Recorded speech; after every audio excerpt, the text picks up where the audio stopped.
Good morning. Yes. Okay. Yesterday we had start with the concept of primary markets. Primary markets, may I had given you a small homework, and what was that? You had to check out the prospectus of DMart. देखा क्या किसी ने? Yes, ma'am. Okay. Right. So DMart का prospectus मैं आपको फटाफट बता देती हूँ, so that you get a fair enough idea. Okay, so this is the prospectus. I'm sure nothing is visible except the name. What is given? DMart. That is the brand actually, which everyone knows. But the name of the company is Avenue Supermarts Limited. That is the name of the company. So I hope you understand this, that the brand name could be different and the name of the company could be different. Like McDonald's. McDonald's is the brand name. Name of the company is Hardcastle Restaurants Private Limited. Oh. McDonald's में जाने के बाद सिर्फ burger खाया है, invoice के ऊपर देखा ही नहीं नाम क्या है. What is the name? Hardcastle restaurants private limited. Similarly Domino's pizza, that is the brand name. What is the name of the company? That is Jubilant FoodWorks limited. Okay, so that is how we go about it कि company का ये नाम है Avenue Supermarts limited and their brand name is DMart. Okay, अब ये क्या बोल रहे देखो, promoters of our company Radha Kishan Damani. ऐसे याद है कि हमने डे 1 बोला था आपको, राधा किशन दमानी एंड और 2-3 लोग हैं. कौन कौन है राधा किशन दमानी के साथ? गोपी किशन दमानी, श्रीकांत दमानी, किरण देवी दमानी, अरे बाप रे, ब्राइट स्टार इन्वेस्टमेंट्स, डाडा, ये सब लोग. ओके, कोई ट्रस्ट भी है शायद. ये सभी लोग मेनली कौन है? मेनली कौन है ये? These are the promoters of our company. अगर आपको याद है डे 1 की कंसेप्ट है ना अपनी प्रमोटर की. प्रमोटर कौन होता है? One who starts the company, one who promotes the company. अच्छा, स्टार्ट मतलब इसीलिए मैंने आपको याद है डे 1 बोला था. प्रमोटर मतलब technically speaking not only the one who is starting now. Could it be group of people who have joined in to grow the business at a good pace? Yes, इसीलिए जब हमने बोला था I start a company, I am the promoter, but जरूरी नहीं कि I will only be the promoter till the end. ऐसे हो सकता है कि मे बी एकदम in the initial phase I need big funding. Okay, and मैं बोलती हूँ कि यार I am right now located only in Pune, I want to go pan India base. So I approach you all and हम सब let us से 40-50 लोग मिल के we decide that let us go on a larger scale. आप बोलते हो कि हमको भी प्रमोटर जैसा हमको एक स्टेटस चाहिए कंपनी में. So you all pump in a lot of money, I give you lot of funds, I give you lot of shares as well. Okay, so हम सब मिलके क्या कहलाए जा सकते हैं? We all could be the promoters of the company. Is this okay? So देखो कितने सारे promoters हैं. अब आगे उन्होंने क्या बोला है? We are giving a public issue of whatever number of equity shares. अब exactly कितने number of equity shares है बोला क्यों नहीं उन्होंने यहाँ पे? ये रेड हेरिंग प्रोस्पेक्टस होता है. Okay, so if you remember yesterday we had talked about prospectus concept. What is the meaning of prospectus? Simple words में प्रोस्पेक्टस का मीनिंग क्या था? ऑफर डॉक्यूमेंट है. ऑफर डॉक्यूमेंट मतलब क्या है? It is a document which gives all the information about the company, all the information of the issuing company, कि company कौन है, कंपनी क्या करती है, इसके प्रमोटर्स कौन है, कितने शेयर्स देना चाह रही है, एट व्हाट प्राइस देना चाह रही है. Every detail will be given in the prospectus. Okay, so red herring. अच्छा, प्रोस्पेक्टस के अलग अलग टाइप्स होते हैं. प्रोस्पेक्टस क्या है एक बार फिर से? What is prospectus? It's an offer document. Offer document मतलब क्या है? A document containing lots of information about the company. Okay, ये डॉक्यूमेंट के अलग अलग टाइप्स होते हैं. इसमें से एक टाइप होता है red herring prospectus.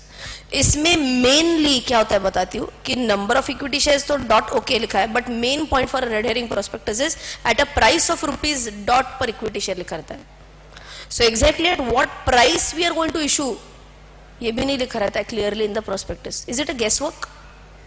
Guess work नहीं होगा ना. So that will be maddening if they are giving a guess work. वो बोले देखो हमारा फेस वैल्यू तो 10 है. Can you see this? At a face value of rupees 10 each. Okay, but price क्या है इसके लिए? डॉट लिखा है. And including a share premium of again rupees कितना लिखा है? डॉट. तो एग्जैक्ट इशू प्राइस नहीं बताया यार. एग्जैक्ट प्रीमियम का प्राइस कितना होगा ये नहीं बताया. क्यों? Did they say that we are going to issue? So do you remember इनका इशू प्राइस क्या था? मैंने आपको बहुत बार बोला डीमार्ट का रफली around 300 was the issue price. But in the prospectus they are saying at a issue price of dot rupees. In the prospectus they are saying at a premium of dash rupees. ऐसे क्यों बोला गया है? So for that yesterday we had discussed a concept of price band. Price band concept याद है? What is price band? Tell me. A range of price which is offered to the investors. मतलब क्या होता है? डीमार्ट के promoters क्या बोलेंगे? We are offering the shares of DMart in a price band of ₹290 to 300. हम प्राइस बैंड बता रहे, आप चूज करो कि you want the stock at what price. Do you want it at 290? Do you want it at 300? In simple words कहने से it's as good as bargaining चल रहा है between the giving company, issuing company and the investors. Yes. Okay, so it is something like this. You go to a shop and shopkeeper says, ये pen बेचना है, I mean ये pen आपको चाहिए, मैं बेच सकती हूँ. कितने में बेच सकती हूँ? इसका प्राइस है between 10 to 15. आपको इसका सही भाव क्या लगता है वो दे दो. It's something like that. Okay, so who is deciding the price? Is the seller deciding the price or is the buyer deciding the price? Buyer is deciding the price. Buyer gives a bid. Buyer bid डालता है. Okay, bid डालता है at a specific amount. Can you put a bid at 291? Just one thing, yes or no? Yes. Can you put a bid at 295? 300, 299.5. तो generally points में कोई bid नहीं करेगा. It will be in round figures. यहाँ तक भी okay? Yes. So अब आप ही बोलो, अगर हमको price decide करने का एक मौका दिया है, तो can they say that we are issuing the share at 300 or they will just offer a price range? They'll just offer a price range. इसी को हम बोलते हैं price band. एंड इसी को बोला जाता है लोअर बैंड, अपर बैंड. और एक वर्ड बोला जाता है, इसको बोला जाता है फ्लोर प्राइस एंड इसको बोला जाता है सीलिंग प्राइस. तो वर्ड इटसेल्फ सेज ना, floor price is base price, ceiling price is the top most price. Is this okay? पक्का? अब आप ही बोलो फटाफट. तो प्रीमियम के लिए डॉट क्यों लिखा? At a premium of dot rupees. वो चेंज होगा ना. अगर कंपनी की प्राइस 290 डिसाइड हो गई तो tell me what is the amount of premium. Face value याद है? फेस वैल्यू वाज 10, तो प्रीमियम विल बी 280. अगर 300 प्राइस डिसाइड हो जाती है तो premium will be 290. So that is why premium is also given as dot. Okay, so now we have to understand that as an investor मुझे खुद को चुनना है कि would I love to bid at 290 और would I love to bid at 300. अब शायद आपके दिमाग में ये आ रहा होगा दैट कौन पागल होगा जो बोलेगा मेरे को ना 300 में चाहिए. ऐसे दिमाग में आ रहा है? Given a choice to bid at 290, कौन पागल इंसान है ये कि जो 300 पे बिड कर रहा है? That's me. I generally bid all the IPOs at the top price, at the ceiling price. मैंने आज तक एक भी मुझे IPO याद नहीं कि मैंने फ्लोर प्राइस पे इसको बिड किया है. अब आप सोचते रहो क्यों? Tell us the reason. You want to know it? Yes. Again problem क्या बताती हूँ? Lack of knowledge. Many people feel that I will bid at 290. देखते बार्गेन करके देखते क्या होता है. But what happens is that there are many domestic institutional investors or could be foreign institutional investors who would do a proper valuation of the company as such. वो तो अपना valuation करेंगे. अच्छा, I will not do a valuation for investing 20 shares in DMart. वो तो 20 share लेने ज़्यादा उससे ज़्यादा हैसियत भी नहीं है. अब मैं क्या करूँगी? For that will I appoint a valuer? Will I get a third party valuation done for DMart? मैं मेरा एक अंदाजा लगाती हूँ and I bid for that. But don't you think these big players are going to do some kind of valuation for DMart? किसी को तो पूछेंगे एक्सटर्नली, कोई वैल्यूअर अपॉइंट करके आपका क्या इसका राय है, what price we should bid, कुछ ना कुछ तो डिसाइड करेंगे. अच्छी कंपनी अगर है तो जनरली वैल्यू निकलेगी अपर एंड पे, अगर अच्छी कंपनी है तो. अब होता क्या है, let us understand. If these DIIs, FIIs bid for 300, can I say majority of the shares are being bid at the upper price, that is the ceiling price.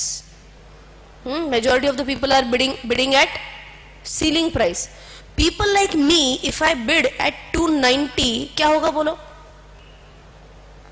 अगर मैंने 290 पे बिड किया, मुझे शेयर्स मिलेंगे या नहीं मिलेंगे? मुझे शेयर्स ही नहीं मिलेंगे. ओके, अब इसका और एक अमेजिंग एग्जांपल लेके बता रही हूँ. सो एकदम 100% focus. Now the question is, how does the company decide कि 300 प्राइस फिक्स करना है या 290 प्राइस फिक्स करना है? And if you understand that, then you will understand my concern as to why I apply at 300. पहले ये समझना पड़ेगा कि कंपनी कैसे डिसाइड करती है कि 300 पे प्राइस करे, 295 पे करे या 290 पे करे. So shall we take an example for this? एकदम 100% अटेंशन देना. I am giving a very simple example. Assume that number of bids, bids समझते हैं? Applications, number of bids received, number of applications received, and this is the price. या price यहां पे लिखते हैं. I'll write the price here. Okay, so let us say 290 पे कितने bids मिले, 291 पे कितने मिले, 295 पे कितने मिले, 300 पे कितने मिले. Let's assume कि ये चार ही अमाउंट्स पे bids आए. Total number of bids received कितना है? 100. यहां तक okay? Now let us take this कि कंपनी को ऐसे समझ में आता है that only 10 bids, okay, 10 नहीं कहते, 5 bids were received at 290. 5 bids were received at 290. 3 bids were received at 291.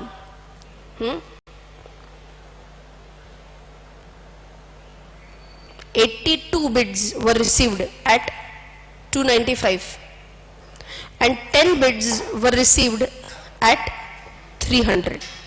हो गया टोटल? 100 टोटल हो गया. 5 bids were received at 90, 3 bids were received at 291, 82 bids were received at 295, and still 10 bids were received at 300. यहाँ तक okay? What do you think? Company share price क्या decide करेगा? Company share price क्या decide करेगा? 295 या 300? 295. अरे लेकिन 10 लोग तो दे रहे हैं ना 300 पे. हाँ, हाईएस्ट है इसीलिए. अच्छा, ऐसे रूल है, हाईएस्ट है वो प्राइस देना पड़ता है.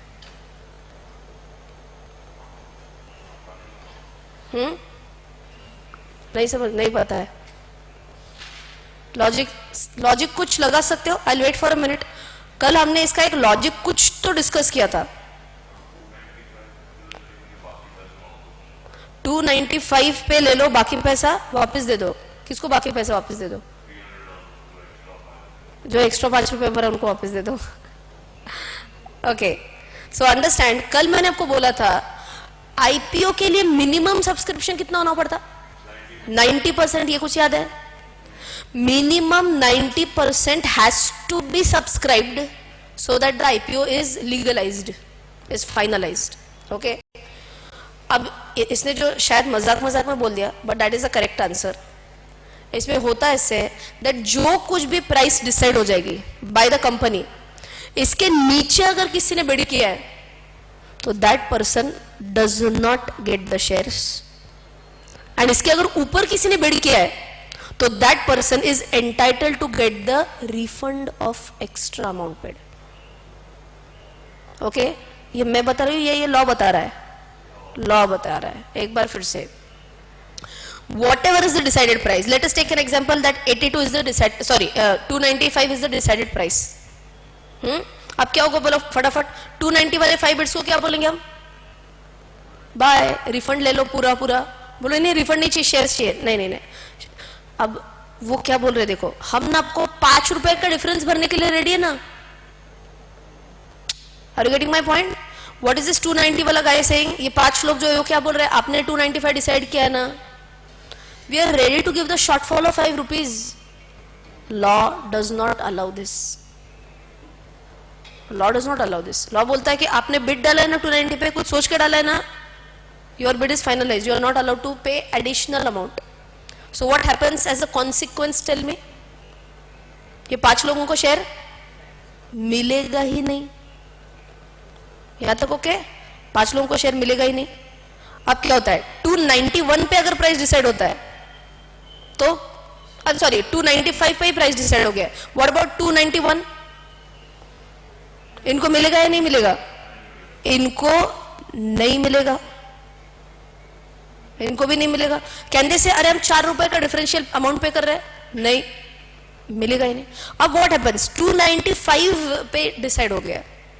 सो टेल मी क्विकली, ये 82 तो बिड्स इनको मिल जाएगा confirm allotment. What about this 300 is a question now, because ये भी तो 90 नहीं, ये भी तो 82 ही है. 10 इज फॉर दिस वन. तो आपको क्या करना पड़ेगा, एवरी पर्सन को डिफरेंशियल कितना 5 रुपीज रिफंड देना पड़ेगा. रिफंड अलाउ किया है? अलाउ किया है. कंपनी ने अगर नीचे वाला प्राइस डिसाइड किया है तो company has to give a refund back to those investors who have paid more. बात समझ में आ रही है क्या? So what will be the IPO price fixed at? Will be fixed at 295. अब थोड़ा ट्रिकी एग्जांपल हो सकता है, अगर कंसेप्ट नहीं समझ में आया तो एक बार फिर से I do the same funda but at different number of bids. Number of bids change करियो सिर्फ. लेट अस से यहां पे है 5. अच्छा यहां पे अपन लेते हैं 1 1 जस्ट एज एन एग्जांपल. 1 1 300 पे आए हैं 95 एंड यहां पे आए हैं कितना बैलेंस 3. कुछ फर्क पड़ेगा? प्राइस क्या होगी बोलो? 300. Everyone understands this? कोई टेंशन नहीं है. वाई 300? Tell me. अकेले नहीं 90% का कोटा फिलअप कर दिया तो कोई टेंशन नहीं है. अच्छा अगर ये मैं 98 का distribution, if I do something like this 45 and 40 कितना आएगा ये 43 ना 53 होना चाहिए. 53 48 एंड 53 45 एंड 53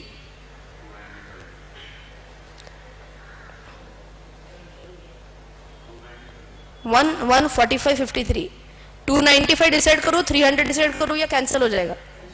कैंसिल हो जाएगा. कैंसिल होने दो उसको. या what will I do? Fix the price at 295. अगर हमने 295 पे प्राइस डिसाइड किया तो क्या होता बोलो? ये लोगों को तो मिलेगा, ये लोगों को भी मिलेगा एंड इनको सिर्फ 5 रुपए का रिफंड देना पड़ेगा. This one was tricky. लोगों को क्या लगेगा, आम जनता क्या बोलेगा, 53 इज द हाईएस्ट ना, तो obviously company will decide the price at 300. उनको लगेगा क्योंकि ज्यादा बिड्स उधर आए. But is it about getting more bids और is it about fulfilling the criteria of 90%?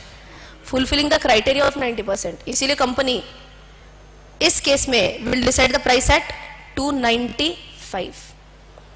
Is this okay? Case पक्का समझ में आ गया? For sure. अब लॉजिकली बताओ, मैं अगर ज्यादा छानपना करती हूँ एंड मैंने 290 पे बिड किया. अब ओरिजिनल क्वेश्चन जो सबके दिमाग में ओरिजिनल क्वेश्चन था, कौन पागल रहेगा जो 290 पे अपना ऑफर डालेगा? अब मैं बोलूंगी वो पागल ही रहेगा जो 290 पे ऑफर डालेगा. Are you getting my point now? What is the harm in putting at 300? हम कुछ भी नहीं है ना. अगर लोअर एंड पे अगर डिसाइड हो जाता है तो what will happen? I will get a refund. Simple. But unfortunately, retail investors don't know about this calculation. They don't know about the 90% criteria. तो उनको क्या लगता है, सस्ते में देखते हैं. And they keep on. They ask me. There are so many students or so many colleagues of mine who ask me, तुमको कैसे मिलता है शेयर? हमको तो कभी नहीं मिला है. मैंने कहा तुम बार्गेनिंग पागल जैसे करते हो ना, तो नहीं मिलेगा. कंसेप्ट एकदम क्लियर है? Yes. So what is the concept that is known as a fixed price issue? दो types of issues है, दो type of IPOs है. One is known as fixed price issue, one is known as a, कल क्या बोला था मैंने, book building issue. Two types of IPOs. एक बार फिर से बोलो मेरे साथ, two types of IPOs, fixed price issue and a book building issue. Fixed price issue में who decides the price? Company, seller. Issuer decides, ये प्राइस पे है, लेना है लो, नहीं लेना है बाय बाय. बुक बिल्डिंग में क्या होता है, price band is given and you know investors को एक ऐसे ऐसे लगता है यार हमको पूछ के बता रहे प्राइस, ऐसा कुछ होता नहीं है वैसे, बट लगता तो एटलीस्ट अपने को. Finally who is the decider, who is the game changer? Is it small people like you and me, और the game changers could be these big investors like FI and DI. ये भी हो सकता है. By the वे मुझे refund भी मिला है 2-3 केसेस में. लोअर बैंड पे मैक्सिमम सब्सक्रिप्शन आए थे and I have received even refund also. अच्छा और एक बात, मैम रिफंड देने में देर कर दी तो, रिफंड देने में देर कर दी तो इंटरेस्ट के साथ मिलता है. सेबी इज वेरी स्ट्रिक्ट, आपको पूरा पूरा विद रिफंड मिलेगा. Is this okay? पक्का? कोई शक या सवाल? Shall we write this down? Yes. Write down the concept of price band.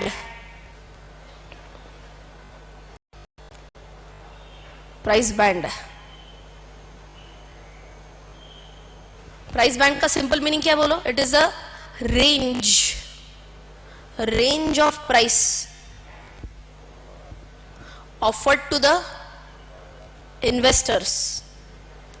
It is a range of price offered to the investors for bidding for the IPO, for bidding for the IPO.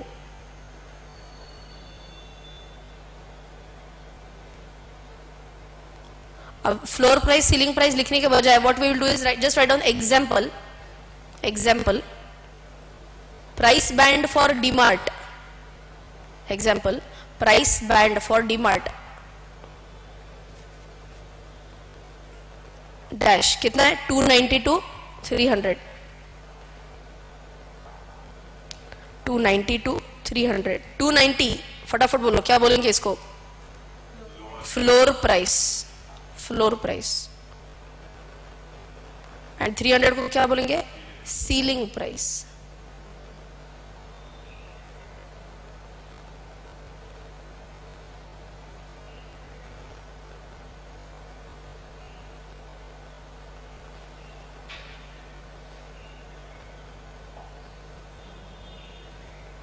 Floor price and ceiling price. Is this okay? पक्का? उसके बाद एक very important concept we will write down about price determination. Price determination, next concept लिखना, price determination for IPO.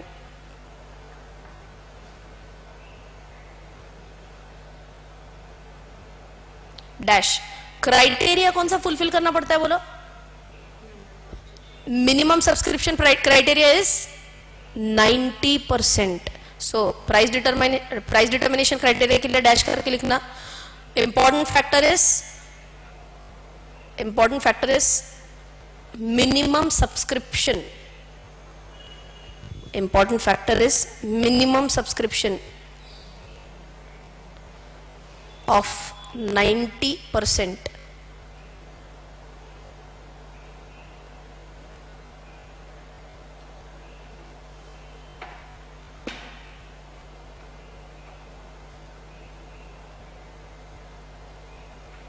Example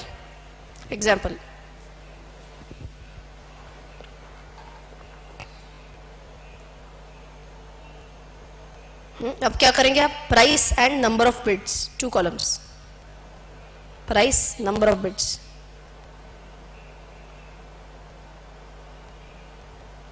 right down these prices.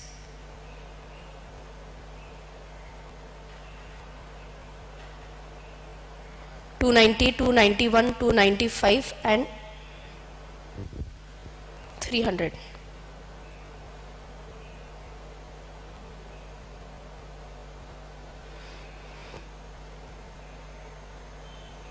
अच्छा लिख लिया दोनों? 5, 3, 82 and 10. Total subscriptions, total bids 100. लिख लिया पूरा.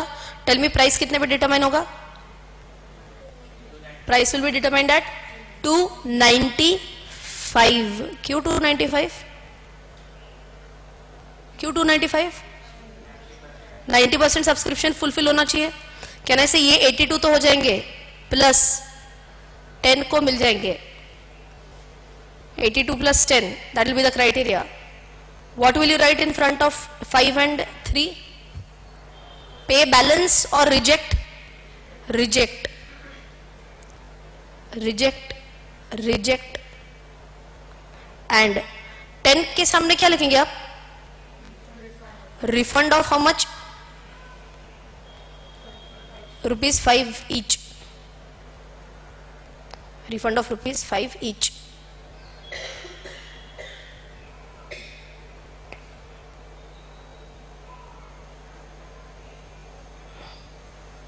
डन. वैसे ही और एक अच्छा एग्जांपल लिया था हमने. And which was that one? चला गया क्या वो? नहीं दिख रहा है. Okay, what was the example similar to? It was something like 1 1 एंड फिर हमने क्या बोला था? 40. ज्यादा इधर था ना, 45 एंड 53 था.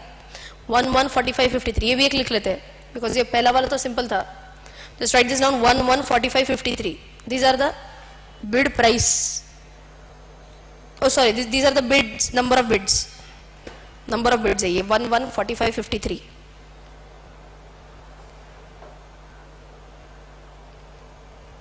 वन 45 53. यहाँ पे सिंगल लाइन क्या लिखेंगे हम? In spite of the fact that maximum bids have been received at 300, in spite of the fact that maximum bids have been received at 300, comma, company will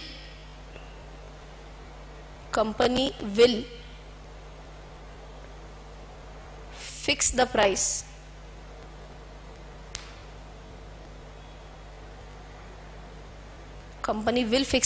at what? 295.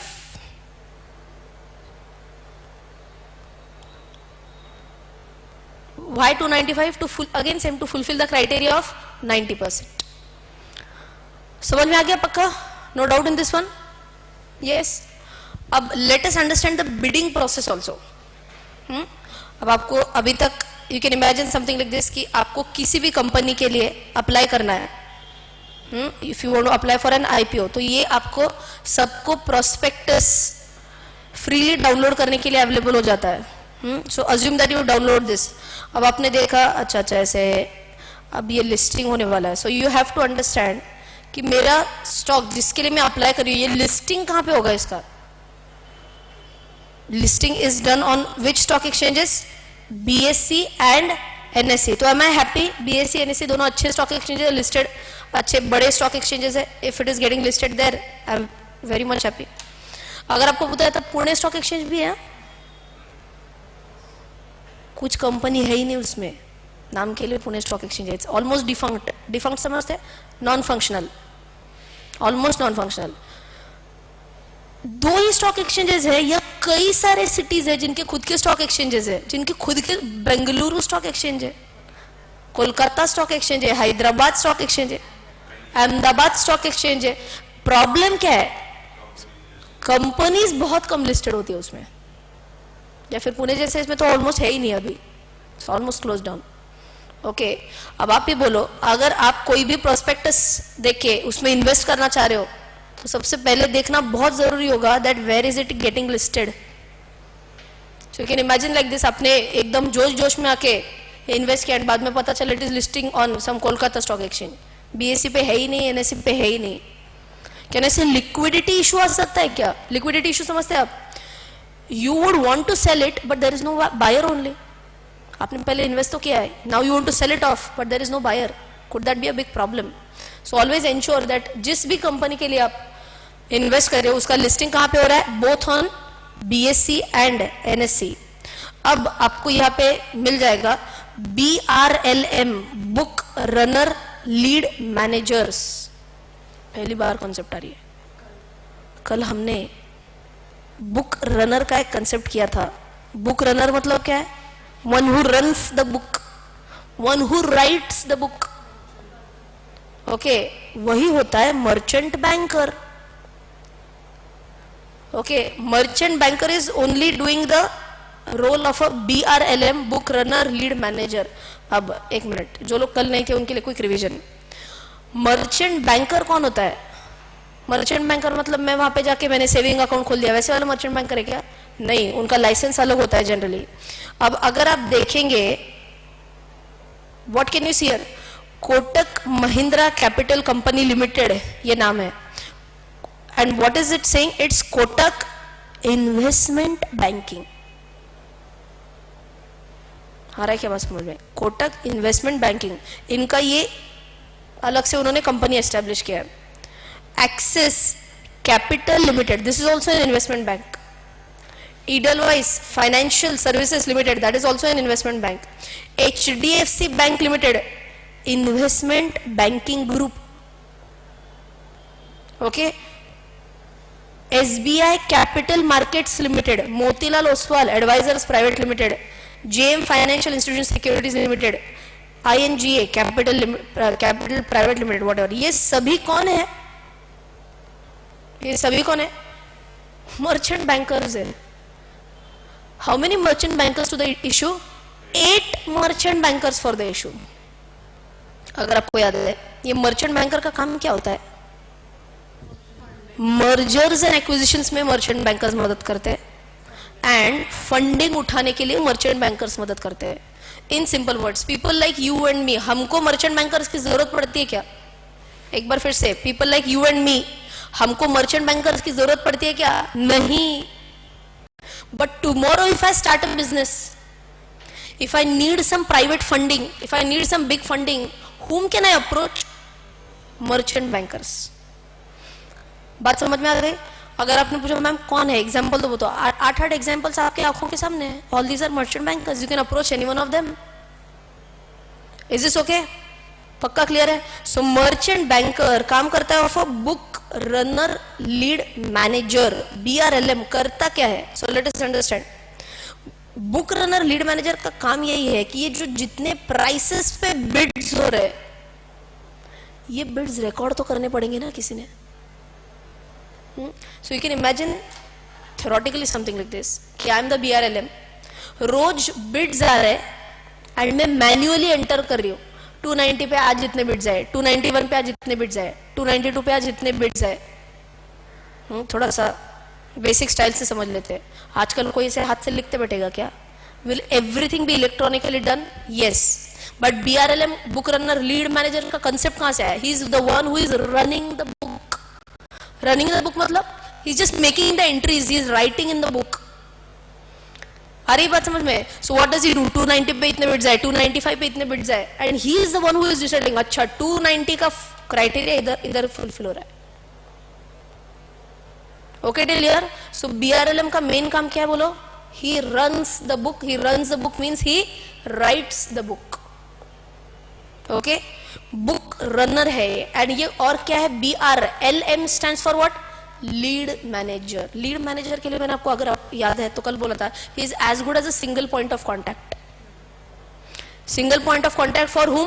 Promoters. Okay, क्योंकि promoters को कितने ज्यादा काम करने पड़ते हैं IPO में, and वो थोड़ी तो हर बार हर एक बंदे से कोऑर्डिनेट करते बैठेंगे. प्रमोटर क्या बोलते हैं? हमारे लिए सिंगल पॉइंट ऑफ कॉन्टैक्ट कौन है? BRLM, book runner lead manager, as good as the investment banker. You are the single point of contact for us. I am using these terms interchangeably. Synonyms जैसे BRLM and investment banker. Promoter सिर्फ इनसे directly contact करता है. And ये लोग होते हैं ना investment banker, BRLM, these are going to coordinate with so many other people. कौन सो मेनी अदर पीपल? और कोई होता है क्या बुक रनर लीड मैनेजर के अलावा? बिल्कुल होता है. अब जैसे आपको यहाँ पे कई सारे और टर्म्स मिलेंगे, लाइक फर्स्ट पेज पे नहीं है क्या? RTA, registrar and transfer agent. I just search for.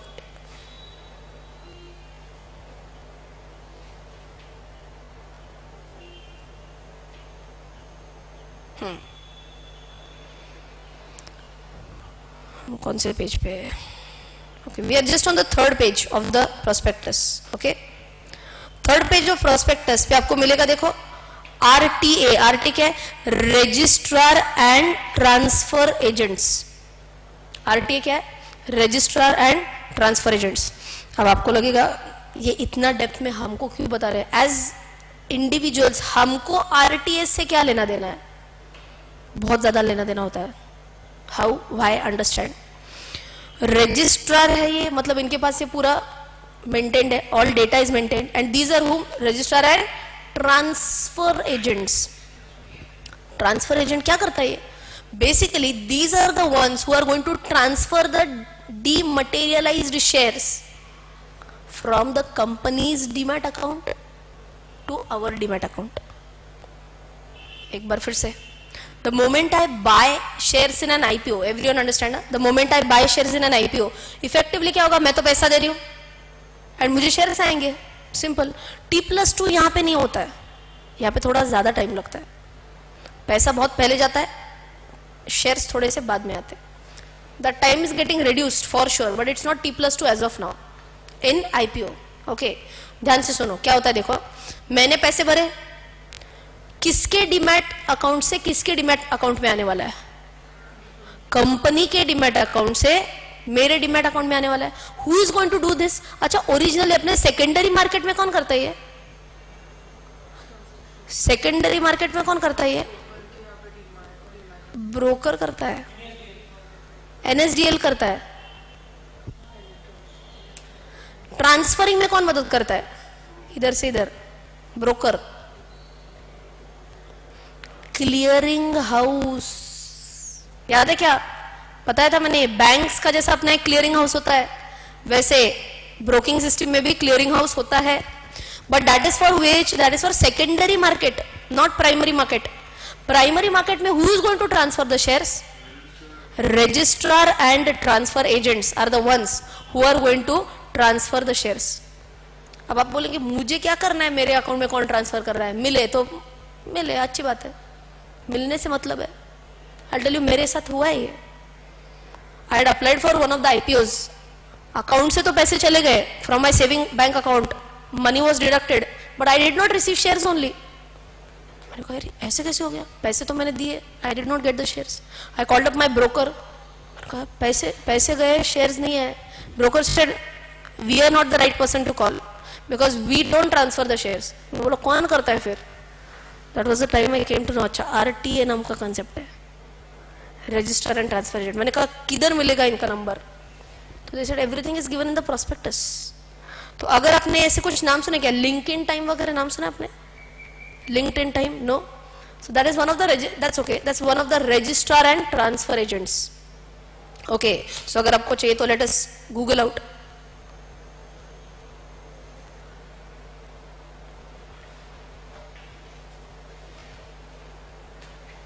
अच्छा, till then I am searching, write down next term, registrar and transfer agent. मिला क्या तुमको? मुझे नहीं दिख रहा था, इसीलिए मैंने कहा इधर सर्च कर लेते। किधर, कौन से पेज में? लिंक्डइन टाइम का? हाँ, अच्छा, मर्चेंट बैंक के वहां पे ही था क्या? मुझे नहीं दिखा, इसलिए I thought let me.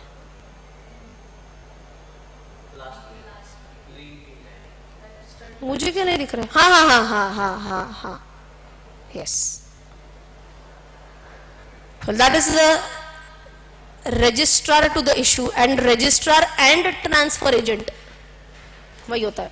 Okay, so अगर, अच्छा, वन मोर इम्पोर्टेंट पॉइंट, यहाँ पे सब कुछ डिटेल्स मिलेंगे आपको। सी, यहाँ पे टेलीफोन नंबर भी आपको अवेलेबल हो जाता है, and I had actually check the prospectus. Telephone number देखा, उस टेलीफोन नंबर पे कॉल किया, बोला अच्छा ऐसे ऐसे कुछ इशू आया था कि there was some mismatch, I don't remember very properly. उस टाइम पे क्या होता था बताती हूँ, earlier while bidding proper form manually भरना पड़ता था। मतलब यू कैन इमेजिन, हम ब्रोकर के पास जाते थे, ब्रोकर से वो फॉर्म लेके आने का, फॉर्म पूरा भरने का हाथ से, फिर एक चेक साइन करने का, चेक उसको यू क्लिप से लगाने का, एंड फिर वो पूरा फॉर्म ब्रोकर के पास जाके सबमिट करने का। That was the process earlier, and there was some detail mismatch, and that is why मेरे अकाउंट में पैसे, मेरे अकाउंट में शेयर्स नहीं आए थे। ओके, आजकल के जमाने में ये सब करना पड़ता है क्या? तो कैसे होता है? ऑनलाइन। अच्छा, ऑनलाइन में भी there is something very amazing which we come across these days, that is the ASBA facility. सुना है किसी ने? फर्स्ट टाइम सुन रहे हैं एसबा? अच्छा ओके, एक काम करते हैं before we go to ASBA, because we have to know this. अगर आप पे से किसी को भी आईपीओ के लिए अप्लाई करना है, it has to be through ASBA. आप ऐसे नहीं बोल सकते आई एम नॉट टेक्नोलॉजी सेवी, आई हेट टेक्नोलॉजी. मैं आपको फॉर्म भर के देती हूँ ना, पे चेक देती हूँ ना आपको, नहीं चलेगा. You have to do it through ASBA, it's mandatory, otherwise you will not be able to apply for an IPO. Okay, so we'll understand what is ASBA. Okay, before that, let us quickly write down RTA, Registrar and Transfer Agent, then we'll go in for ASBA.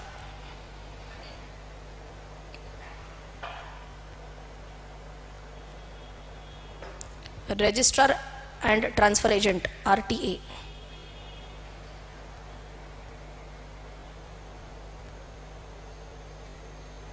They are responsible for what, tell me? Transferring the demat shares to investors account.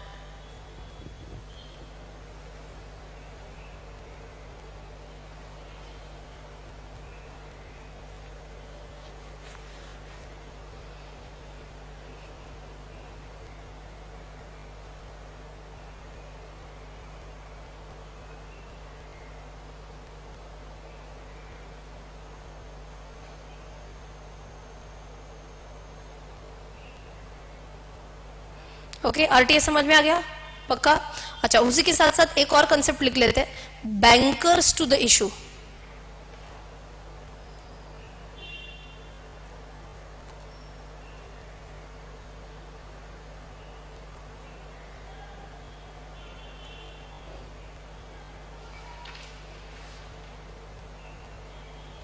Okay, banker to the issue मतलब कौन होता है? ही is the one जिसके पास हमने पैसा जमा करना होता है.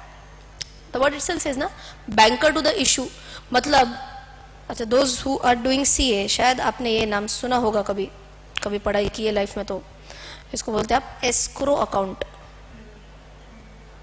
सुना है कभी ये एस्क्रो अकाउंट? क्या होता है ये escrow account?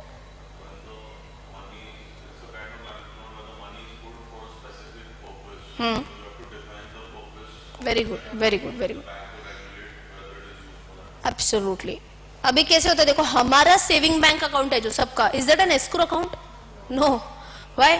We decide where to spend, when to spend, how to spend. कोई ऐसे नहीं बोल सकता हाँ तुमने इसे शॉपिंग किया, नॉट अलाउड. ऐसे मेरे सेविंग बैंक अकाउंट को कोई नहीं बोल सकता है. बट एस्क्रो अकाउंट क्या होता है? It is an account with a defined purpose. अब क्या होता है देखो, whenever we talk about IPO, IPO में reason for raising the funds बहुत क्लियरली मेंशन होना होता है. Why company wants to come up with an IPO? What they are going to do with the money that they receive? Okay, so जब भी escrow account open होता है, there are loads and loads of investors who are going to apply for the shares. Yes or no? ये apply करेंगे तो सब कौन से account में पैसा जमा करने वाले? They are going to deposit the money in the escrow account.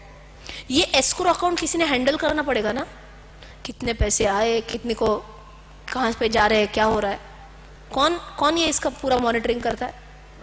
Banker to the issue. Banker to the issue is the one who manages the escrow account. Banker to the issue लिखा है? Yes, नहीं लिखा है? ये लिखा है. Banker to the issue is the one who manages the escrow account. Who manages the escrow account. And escrow account का भी एक वन लाइनर मीनिंग लिखेंगे. What is an escrow account? Tell me. It is an account with a defined purpose.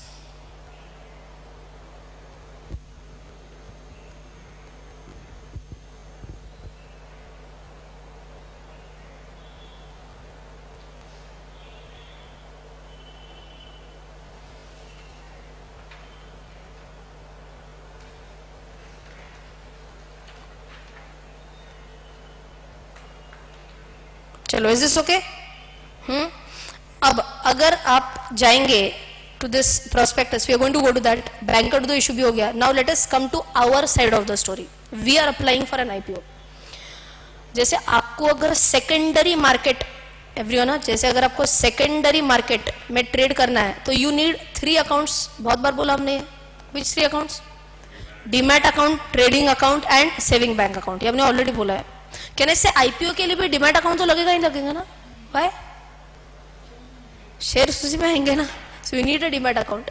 To sell the shares received from an IPO you need a trading account. एक बार फिर से, IPO में apply करने के बाद जो शेयर्स आएंगे वो स्टोर करने के लिए क्या चाहिए?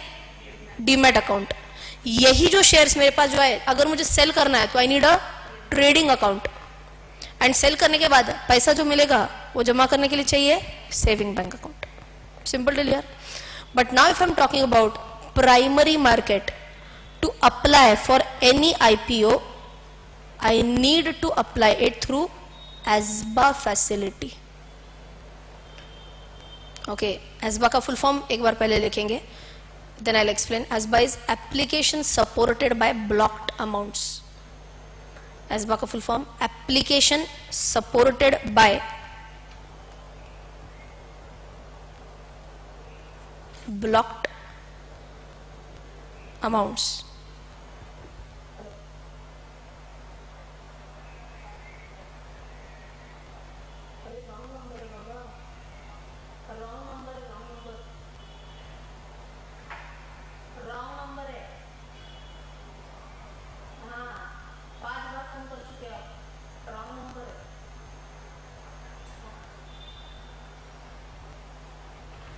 पांच बार फोन कट के फिर भी फोन चलो, आई thought something really urgent. Okay, ASBA, what is ASBA? Application supported by blocked amounts. यहाँ तक okay? So now let us understand what is this ASBA. If you were to apply for any IPO, ASBA is mandatory.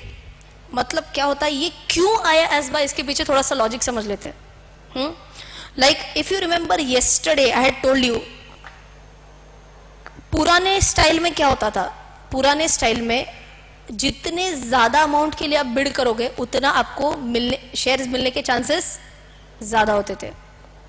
कल बोला ना मैंने ये सब, सो नहीं रहे थे ना कोई? मैंने आपको कल एक बोला कि lowest bid is generally around 15,000 rupees. IPO में अप्लाई करने के लिए जनरली अराउंड 15,000 रुपीज होता है। एचएनआई कैटेगरी में नहीं जाना है आपको, आरआईआई कैटेगरी में ही रहना है। तो what is the highest rupees for which you can bid? HNI किसके बाद चालू होता है? 2 लाख के बाद चालू होता है ना? 2 lakh. Original limit was 1 lakh, now revise to 2 lakh. तो पहले ऐसे रहता था कि जितना ऊपर का बिड डालते हो, 2 लाख के आसपास का बिड अगर आप डालते हो तो chances that you will get the share would be higher. पहले जमाने में ये रहता था। लेकिन फिर हमने क्या बोला? सबका साथ सबका विकास पैटर्न आ गया। उसमें क्या बोला? Higher bid will get more chances. ऐसे कुछ नहीं होगा, everyone gets an equal chance. Question मिलेगा, everyone will get an equal possibility of getting selected. Lottery system बोला मैंने ये कल। लॉटरी सिस्टम मतलब, लॉटरी सिस्टम मतलब क्या होता है? अब वापस वही कॉल कर रहा है इसलिए I am getting irritated now. Lottery system में क्या होता है बोलो फटाफट। लेट अस से 1 लाख बिड्स मिल गए एंड 1 लाख में से सिर्फ 50,000 मुझे चूज करने हैं। कैसे चूज करूं मैं 50,000? लॉटरी सिस्टम, जिसका नंबर आया उसका आया, अपना टाइम आएगा, इतना ही बोलना है सिर्फ। ओके, आ गया तो मिल गया, अदरवाइज गया। ओके, और मैंने दुख कब होता है ये भी बोला आपको। दुख कब होता है? मुझे नहीं मिला बट हाँ हस्बैंड को मिल गया, सबसे दुख की घड़ी होती है। बिकॉज कंपटीशन में मैं पीछे पड़ जाती हूँ ना, फिर मेरा प्रॉफिट कम होने लगता है, right? Okay, anyways, so going coming back to the discussion, क्या होता है देखो फटाफट। Now we are going to apply for 15,000, that is okay. But पुराने जमाने में we use to apply for almost 2 lakh rupees for every IPO. अच्छा वाला आईपीओ, अच्छा वाला आईपीओ। अब होता क्या था? फॉर्म भरो, चेक भरो, चेक यूक्लिप से अटैच करो, उसको दे दो। अब अमाउंट तो डेबिट तुरंत हो जाती थी मेरे अकाउंट से। So once the form is submitted, broker क्या करता था? ये पूरे forms, you can imagine the physical movement of all these documents, ये पूरे फॉर्म्स भर भर के कुरियर हो के किसके पास जाते थे? Banker to the issue. Banker to the issue सब ये करने वाला है ना। किसको, किसने अपॉइंट किया बैंकर टू द इशू को? कंपनी ने ही अपॉइंट किया ना, through maybe the lead managers. Banker to the issue ये सब अभी एक एक उसको चेक कर रहा है, वो डिपॉजिट कर रहा है, एंड देख रहा है एस्क्रो अकाउंट में इतना जमा हो गया, उतना जमा हो गया, इतने नंबर ऑफ एप्लीकेशंस आए. Those who have learned in commerce, this is nothing but your application money आ रहा है. पूरा पूरा पैसा आ रहा है. किधर डाल रहा है ये सब? In their bank account. Which bank account? Escrow account में ये सब पैसा जमा हो रहा है. यहां तक भी okay? Understand from the investors perspective. मेरे अकाउंट से तो check immediately next day clear हो जाता है. मेरे अकाउंट से पैसा चला गया. कितना पैसा चला गया? Let us say around 2 lakh rupees debited from my account. And रफली it used to be a process of 14 days, जिसमें ये मुझे पता चलता था कि मुझे शेयर्स मिले हैं या नहीं मिले, एंड अगर नहीं मिले तो उसका रिफंड आएगा. यहां तक okay? So please tell me, आज मेरे अकाउंट से पैसे चले गए एंड रिफंड कब आएगा? 14 दिन के बाद रिफंड आएगा. अब कहने से that's going to be a problematic scenario. Why? क्या प्रॉब्लम इसमें? Loss of interest. आप बोलेंगे मैडम क्या चिंदीगिरी कर रहे हो आप? लॉस ऑफ इंटरेस्ट इतना थोड़ी ना होगा. लेट अस अंडरस्टैंड कितना लॉस ऑफ इंटरेस्ट हो सकता है. कितने के लिए अप्लाई किया था मैंने? 2 lakh rupees. Everyone with me? Into saving bank के ऊपर 4% इंटरेस्ट भी अगर है तो इनटू 0.04, 8,000 रुपया डिवाइडेड बाय क्या करो? 365 मल्टीप्लाइड बाय 14. 14 दिन का इंटरेस्ट जा रहा है ना मेरा, बराबर ना? 14 दिन का इंटरेस्ट जा रहा है, मतलब 300 रुपीज ऐसे ही चले जा रहे हैं मेरे. That's not a small amount. मुझे शेयर्स अलॉट हुए क्या? एक भी नहीं अलॉट हुआ. सिर्फ क्या हो गया? मेरे पैसे चले गए. 14 दिन के अंदर अगर मुझे रिटर्न आ जाता है, there is no rule for even interest payment. 14 दिन के बाद अगर मुझे पैसा आता है तो कंपनी हैज टू पे मी विथ इंटरेस्ट. बात समझ में आ रही है क्या? Is this a big loss to the investor? And ये सिर्फ एक इशू के लिए हो गया या मेरे मल्टीपल इश्यूज के लिए यही सीन चलने वाला है?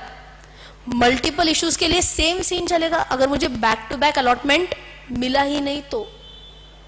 अच्छा, ये इंडिविजुअल इन्वेस्टर का इतना नुकसान है. No you can imagine all investors put together, ये अमाउंट कहां तक जाएगा? Will that be a huge amount? Yes.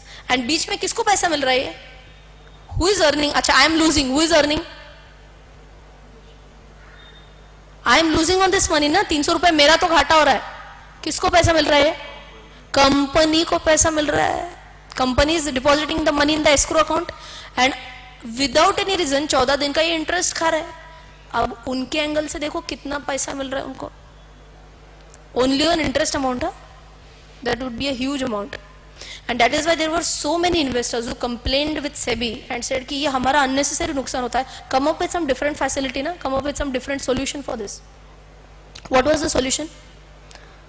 What was the solution? Solution is nothing but ASBA. Okay. अब ध्यान से समझते हैं ASBA ये solution कैसे है. What happens in ASBA is that whenever I apply for any IPO,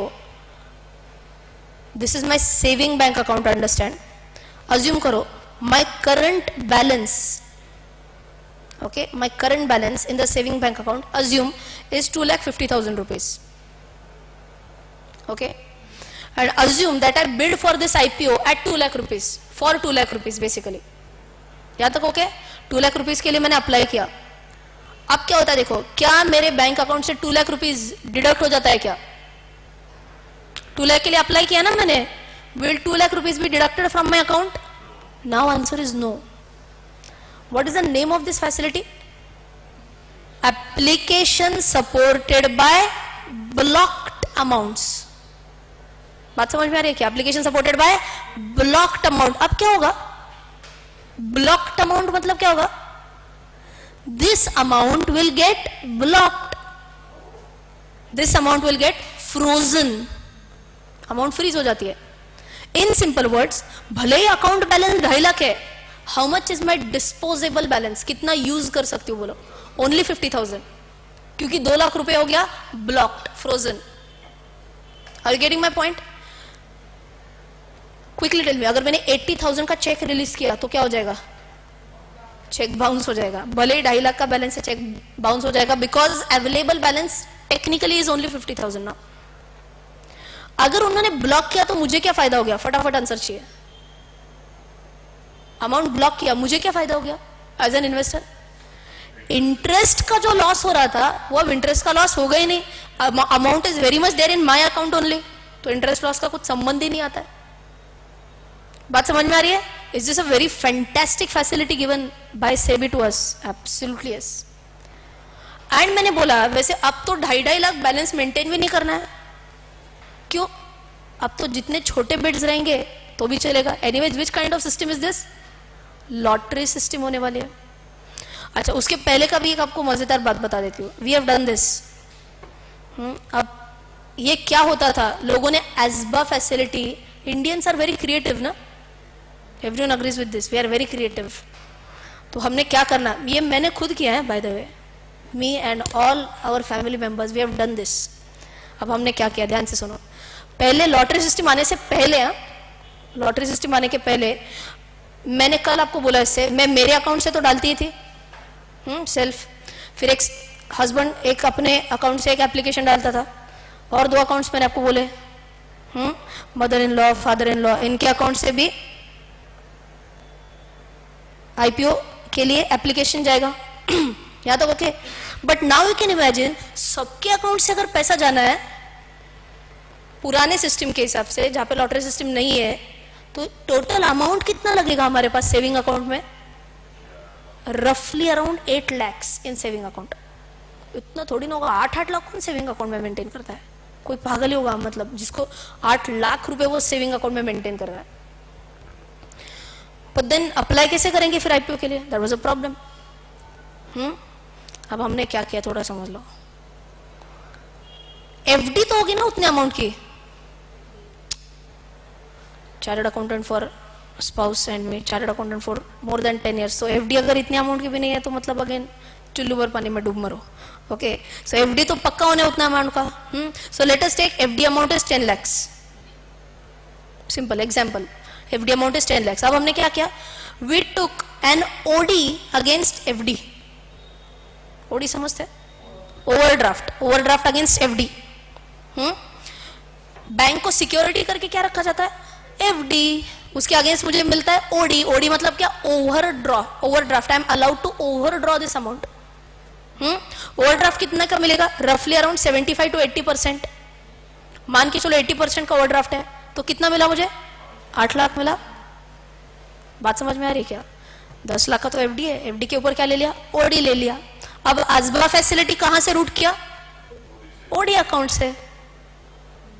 root the ASBA facility through OD account, and we have done so many applications through OD account.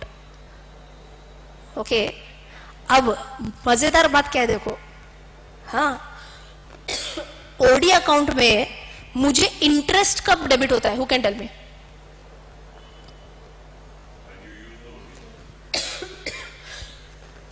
When I use the amount, तभी मुझे interest debit हो जाएगा.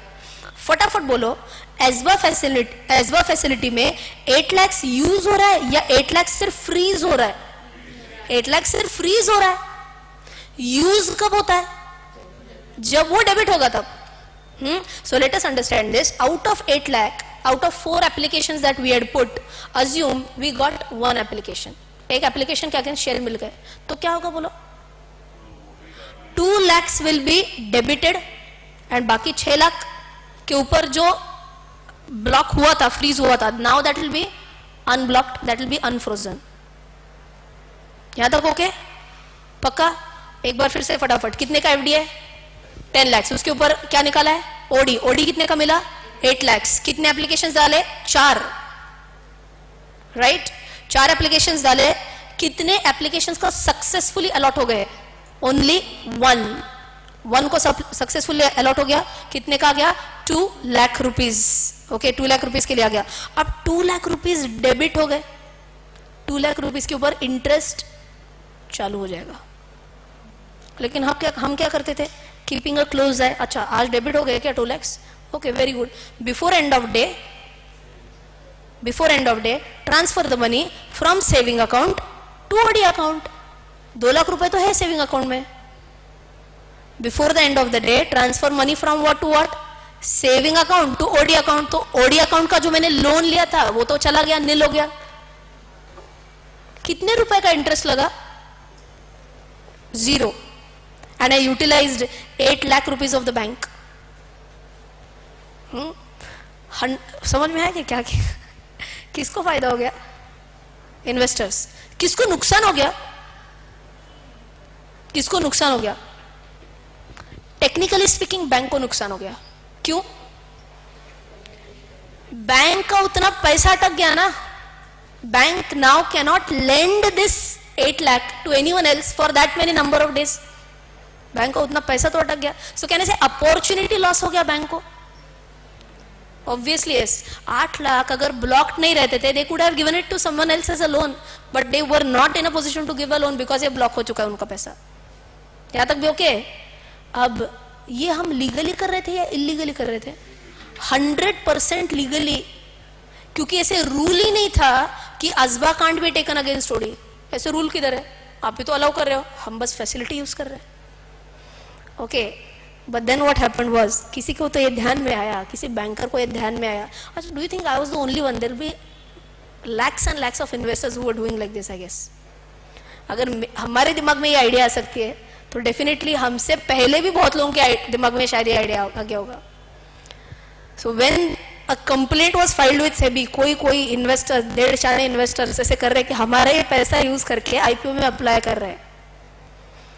And after that, SEBI took out a circular stating that from now onwards, you will be allowed to apply through ASBA. I mean, you have to apply through ASBA, but only through saving bank account, not OD account. So OD account के against ASBA facility बंद कर दिया उन्होंने. Is this understood? Yes. But then at least उन्होंने और एक relief क्या दिया? रिलीफ ये दिया कि अब आपको अपर जितना हायर लिमिट के लिए आप अप्लाई करते हो उतने का कंफर्म अलॉटमेंट, ये कुछ नहीं है. And that is why they came up with lottery system. जिसको मिला मिला, जिसको नहीं मिला bye bye. So now can I put lower bids as well. अब मैंने जैसे बोला हम तो 15,000 का ही बिड डालते आजकल. कितने अकाउंट से? 4 अकाउंट से, 5 अकाउंट से, 6 अकाउंट से डालते हैं बेटो. टोटलिटी में 1 लाख के ऊपर भी नहीं जाता है फिर भी. And if you still have 2 lakh as a disposable amount, तो हम 30,000 के आसपास अप्लाई करेंगे पर account. Okay, everyone has understood this ASBA concept very well. What happens is ASBA, does my account get debited or only amount gets frozen? Amount gets frozen, amount gets blocked. When will it get unblocked? When I get a notice from the company stating that shares मिले हैं या फिर नहीं मिले हैं. अगर shares मिले तो क्या हो जाएगा? उतना अमाउंट डेबिट हो जाएगा. एंड अगर शेयर्स नहीं मिले तो पूरा अमाउंट फ्रीज हो जाएगा, अनफ्रीज हो जाएगा. एकदम okay? Yes. So for ASBA, just write one liner. It is a facility through which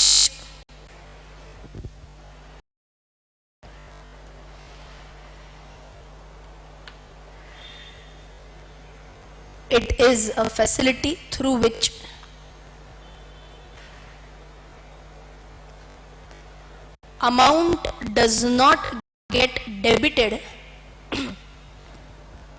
through which amount does not get debited but just gets frozen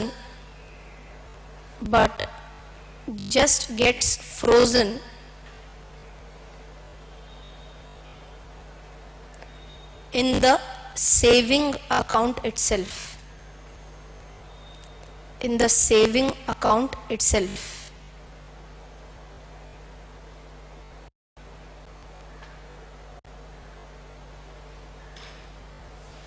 Is this okay? पक्का?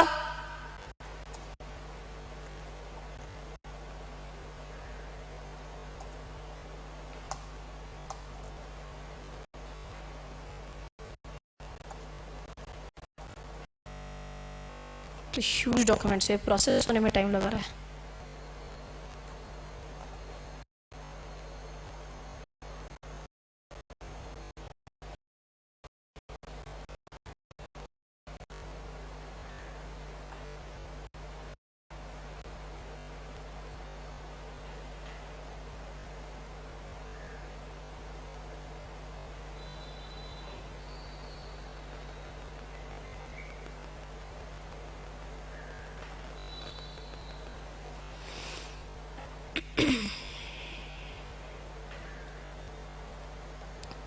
Okay.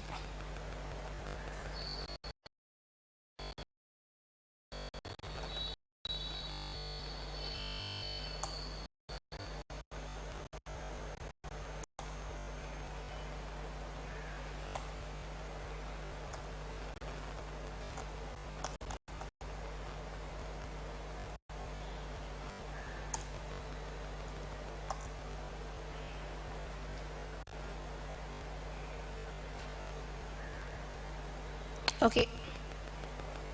अब इन्होंने prospectus में क्या लिखा है, let us understand. Prospectus में they have mentioned price band जो है, price band everyone understands now. ये प्रोस्पेक्टस में ही मैंने सर्च किया, I just search the document. Price band of minimum rupees what ever floor price, वही बोला ना हमने, floor price, and the maximum price what ever cap price. Cap price को हमने क्या नाम बोला है, ceiling price. That is also one more name, cap price और ceiling price. Including revisions thereof, जितना भी अगर कुछ होगा, will be decided by our company in consultation with the lead managers and will be advertised at least 5 days, 5 working days prior to the bid or issue opening details in all editions of the English newspapers, all editions of the Hindi newspapers, every सब जगह पे ये advertisement release हो जाएगा. So if I were to check कि exactly ये issue का जो कुछ भी एडवर्टाइजमेंट होता है ये दिखता कैसे, so will just quickly try to check out कि कोई भी कंपनी का आईपीओ रिलेटेड डिटेल्स दिखते कैसे.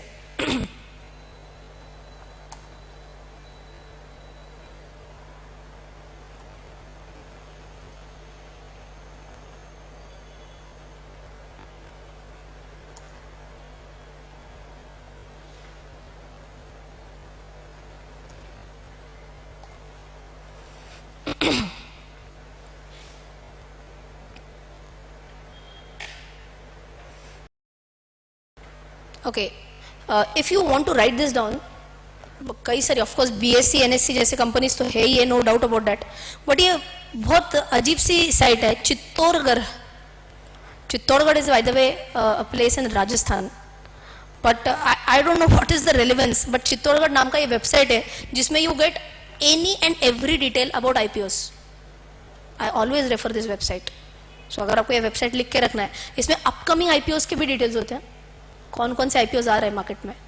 ओके, चित्तौड़गढ़, CHITTOR जगह है सब, मतलब TORGARH, चित्तौड़गढ़.com.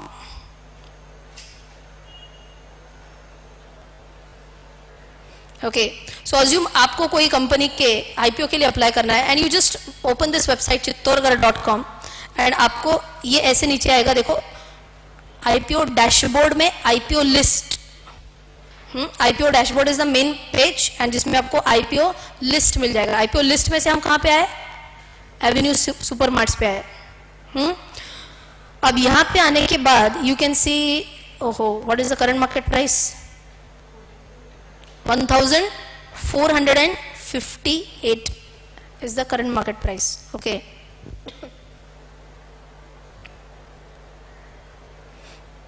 कंपनी के प्रमोटर्स कौन यहाँ पे दिया है, have you already seen the promoters. कहाँ पे देखा था हमने, प्रोस्पेक्टस में ही आया था, बट इन्होंने और यहाँ पे दिया है.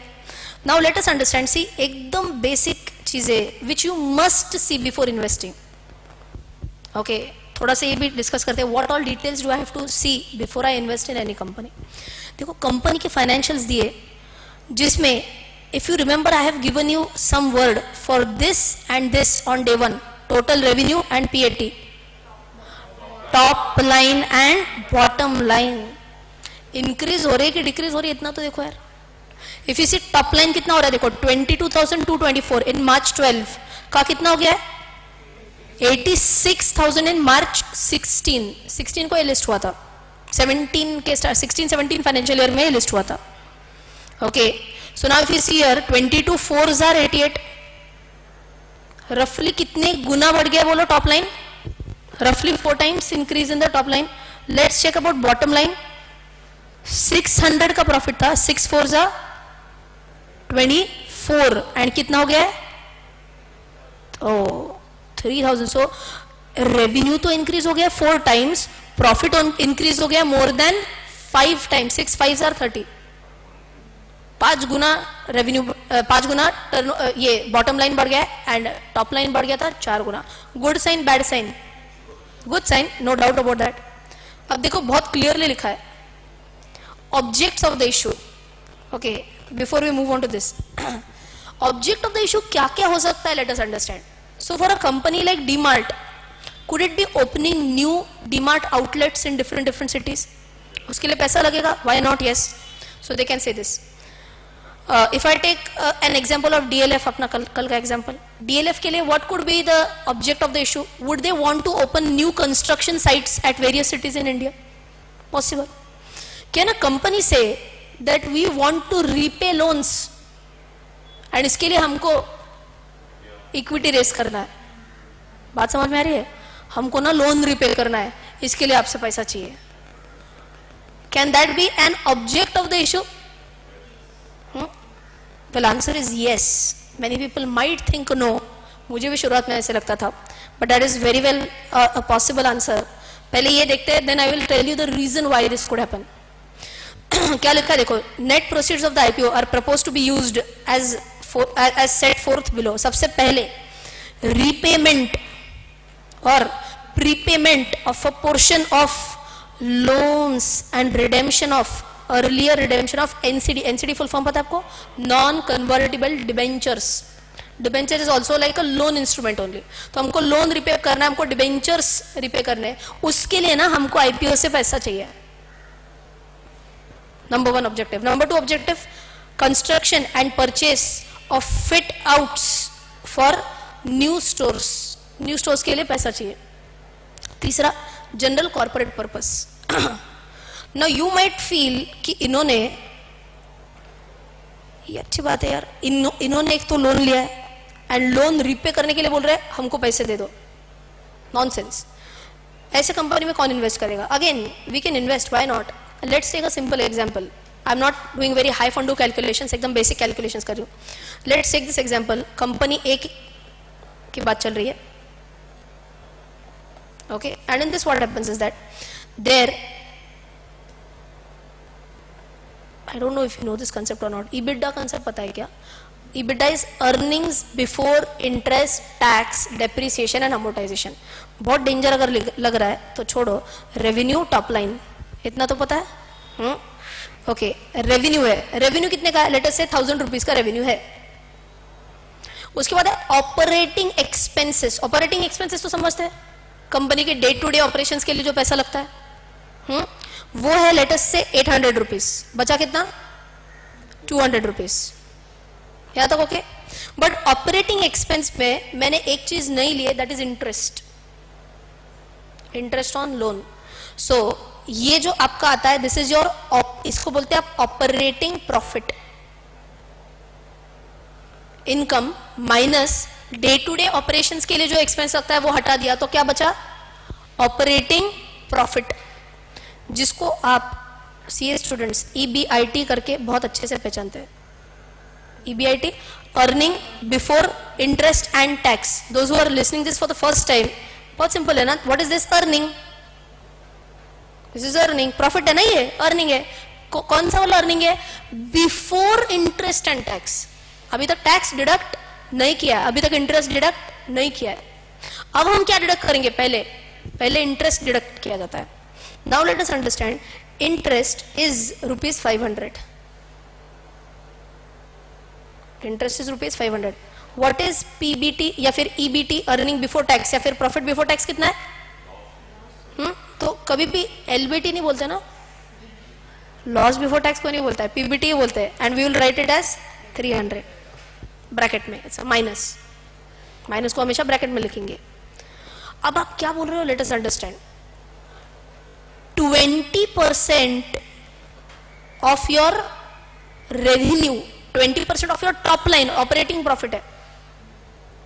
एनालिसिस देखो ना थोड़ा सा.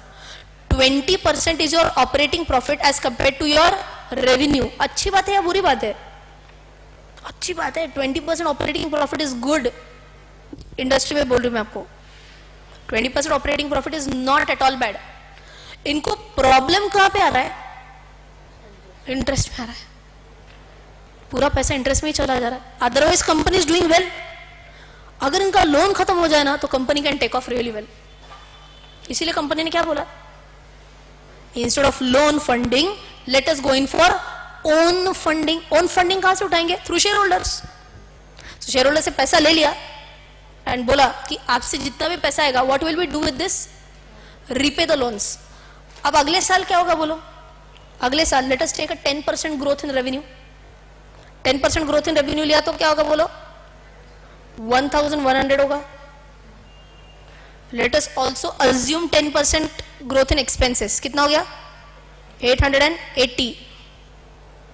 सो ऑपरेटिंग प्रॉफिट कितना होगा बोलो? 220. Isn't it? Interest 0. Profit before tax 220. Can I say profit drastically increase हो गया. From what to what? -300 to 220. एक ही चीज की. क्या किया? बस इंटरेस्ट पे कर दिया through issue of shares.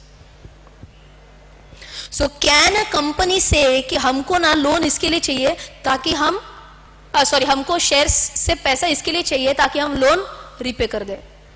So please understand this. Many people feel कि ऐसे कुछ हो ही नहीं सकता आईपीओ में. It is very much possible. But when would you invest in such a company? अब आपको और एक एग्जांपल बताती हूँ, फटाफट सुनो. अगर यहाँ पे 1800 होता था, यहाँ पे 1800 है, and tell me what is operating profit? Tell me. New operating profit is -800.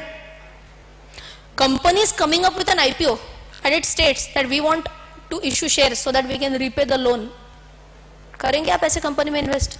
क्यों? ऑपरेटिंग प्रॉफिट ही नेगेटिव है यार. बात समझ में आ रही है क्या?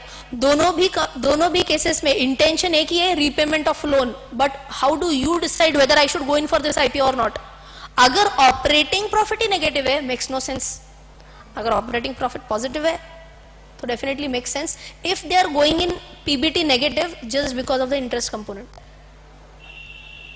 पक्का क्लियर है क्या ये? यस. सो हमको क्या पता चला? देखो फटाफट. ऑब्जेक्टिव ऑफ द इशू भी पता चल गया. अब डीमार्ट के डिटेल्स भी आ गए.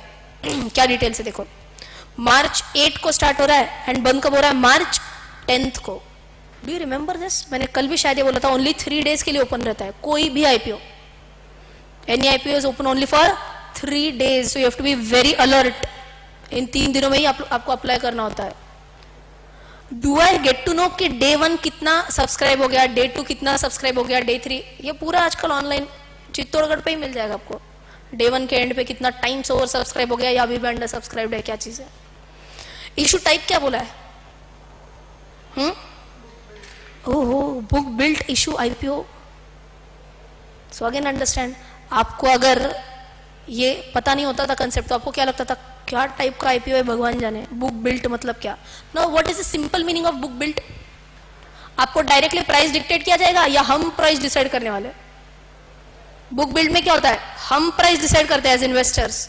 सो हमको डायरेक्टली फिक्स्ड प्राइस बताया जाएगा या प्राइस बैंड बताया जाएगा?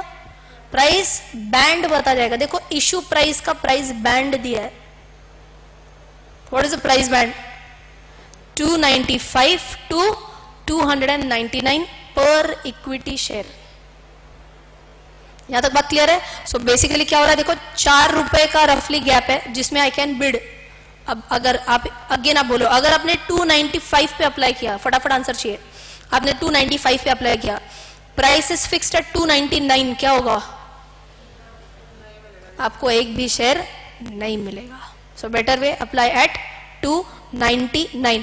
मार्केट लॉट ये चीज क्या है? कल ही पढ़ा है मैंने. मार्केट लॉट क्या है?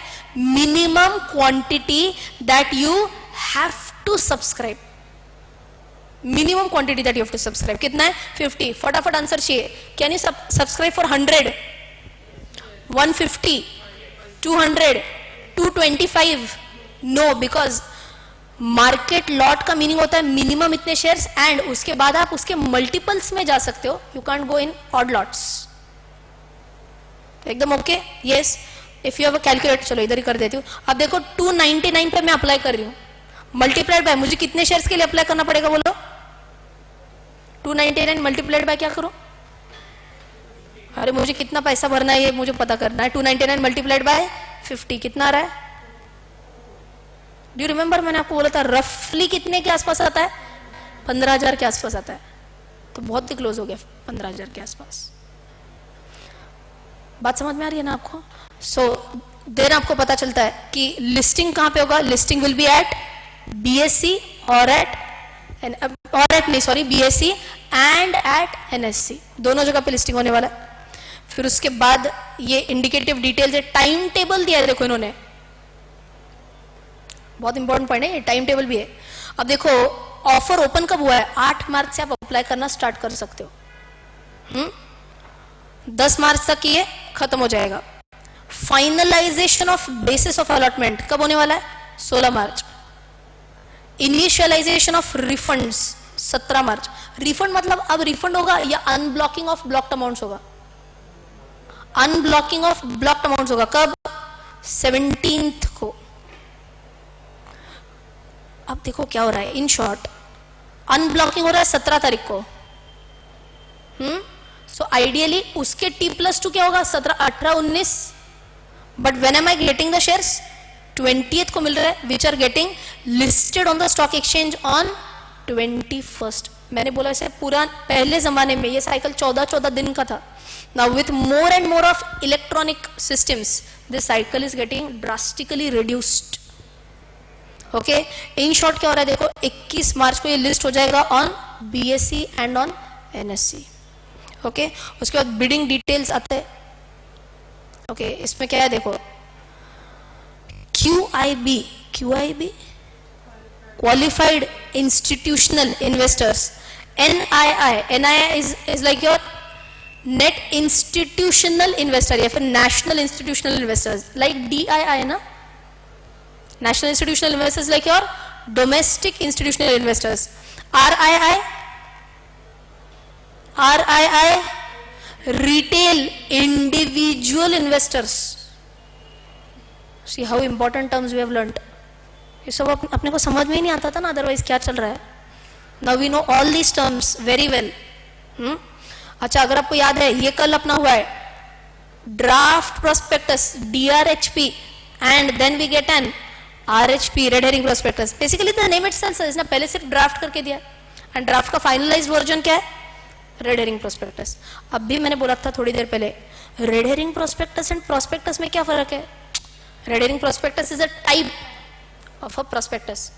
रेड हेरिंग प्रोस्पेक्टस में वो गोला मिलता है आपको, प्रीमियम ऑफ कितना, that is a red herring prospectus. Okay. DMart का लिस्टिंग प्राइस ये वो सब कुछ दिया है, but if you check this out, कितना ओवर सब्सक्राइब हो गया ये, कितना ओवर सब्सक्राइब हो गया. QIB पोर्शन कितना ओवर सब्सक्राइब हो गया? QIB पोर्शन कितना ओवर सब्सक्राइब हो गया? 144 टाइम्स ओवर सब्सक्राइब हो गया. Is this maddening? It's something like this. एक शेयर ऑफर किया है एंड 144 बिड्स है. ये उनकी कैटेगरी में हो गया है. NII कैटेगरी में 277 टाइम्स हुआ है. So always prefer RII category. इसमें कंपैरेटिवली कम ओवर सब्सक्रिप्शन होता है. This is just my personal experience. RII category में कंपैरेटिवली कम ओवर सब्सक्रिप्शन होता है. गोइंग फॉर दिस, सो मिलने के चांसेस ज्यादा होते हैं. ओके. सो टोटलिटी का दिया है. फिर लिस्टिंग डे अगर आप देखेंगे, लिस्टिंग डे ट्रेडिंग इंफॉर्मेशन ये भी यहाँ पे दिया है. क्या इशू प्राइस डिसाइड हो गया था? 299. Open price 604. लो प्राइस 558, हाई प्राइस 650. ये भी पता है अपने को सब कुछ. ओपन, हाई, लो, क्लोज. कैंडल स्टिक में पढ़ाया था क्या उस दिन गेस्ट फैकल्टी ने? कैंडल स्टिक में उन्होंने क्या बोला था? How does a candle look like?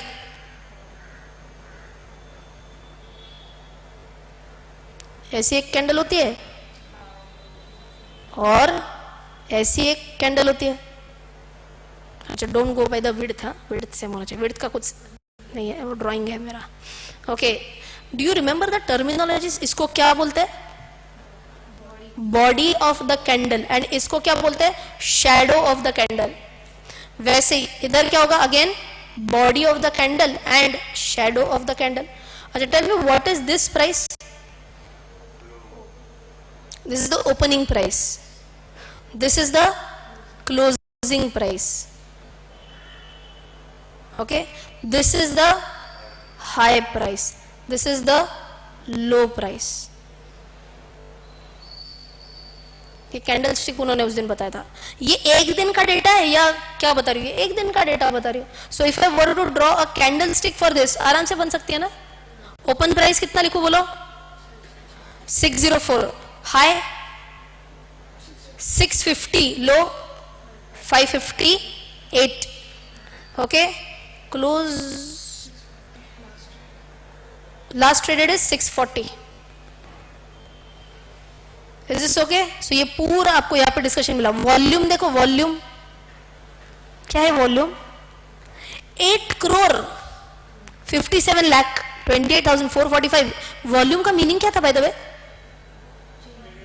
Number of shares which changed hand during one day. एक दिन में 8,500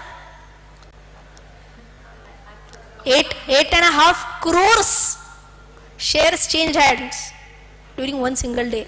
So you can imagine, जो आप 11th standard में पढ़ते हो ना, register of members has to be updated by the company. करो 8,500 करोड़ एक दिन में. It is impossible. Who is the one who is keeping a track? Who is the one who is keeping a track? पूरे demat account का statement किसके पास कितना है, क्या है, क्या नहीं है, ये कहीं ना कहीं डिपॉजिटरी. याद है ना? Depository is the one who keeps the full track of all these things. Yes, okay. BSc NSC को तो ये पता होता ही होता है कि क्या है क्या नहीं है. बट आई होप आपको ये समझ में आ गया है कैसे करते हैं. पक्का क्लियर है ये? Yes. So if you want, I just quickly go to the home page of Chittorgarh.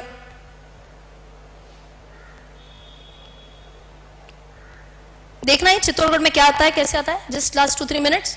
Yes. So because if you were to apply for any IPO, this is a very reliable site है by the way, कोई tension नहीं है इसमें. So this is the dashboard, main home page of. अभी सिर्फ मैंने चित्तौड़गढ़.com इतना टाइप किया है and this is the first page. Okay, अब ये क्या दिख रहा है देखो, current IPOs. Current IPO main line, current IPO SME. SME के बारे में हमने आज तक बात ही नहीं की है. We are not going to talk about that. Small and medium के लिए, छोटे कंपनीज के लिए बेसिकली अलग प्लेटफॉर्म होता है. पेनी स्टॉक्स के लिए, छोटे कंपनीज के लिए, जैसे बीएससी है, बीएससी का ही एक अलग प्लेटफॉर्म खुद का होता है. But we have not discussed about that. Frankly speaking, even I have not traded on SME platform till date मेरे पैसे से. ओके, थोड़ा सा रिस्की है बिकॉज छोटे छोटे कंपनीज वहाँ पे लिस्टेड होते हैं. So what we are talking about, current IPO main line. Chalet hotels limited है, जेल्प मॉक करके एक है, दिनेश करके, वट एवर. तो इन्होंने अभी ये सभी कौन कौन से करंट आईपीओ चल रहे हैं इसका एक पूरा लिस्ट दिया है. इफ यू सी स्टेटस भी दिया है, closed closed closed closed closed. In simple words, अभी फिलहाल right now there is no IPO open in the market. आज अगर आपको कोई भी आईपीओ के लिए अप्लाई करना है तो ये एप्लीकेशन के लिए अलाउड है ही नहीं फिलहाल. फिर यू कैन सी आज तक जितने भी ये लेटेस्ट आईपीओ थे, देखो 31 Jan 2019 को क्लोज हो गया. We are in February right now. February में एक भी आईपीओ नहीं आया. ओके, बट शैलेट होटल्स का आईपीओ कितने ओवर टाइम सब्सक्राइब हो गया बोलो? 1.57 टाइम्स ओवर सब्सक्रिप्शन हुआ है. अच्छा, अगर आपको इसकी डिटेल्स जाननी है तो I just click on this. Click करने के बाद ये वाला पेज आ गया. बेसिस ऑफ अलॉटमेंट क्या है, हाइलाइट्स क्या है, Sheraton Hotels, आपने आई एम श्योर नाम नहीं सुना था, but now if you check this out, Sheraton Hotels was the first partner in India for Marriott. Okay भाई, आज मैं बता रही थी कि अपने को मैरियट पता है, बट ये शैलेट होटल क्या है ये नहीं पता है. ओके, सो ये बेसिक डिटेल्स आ गए.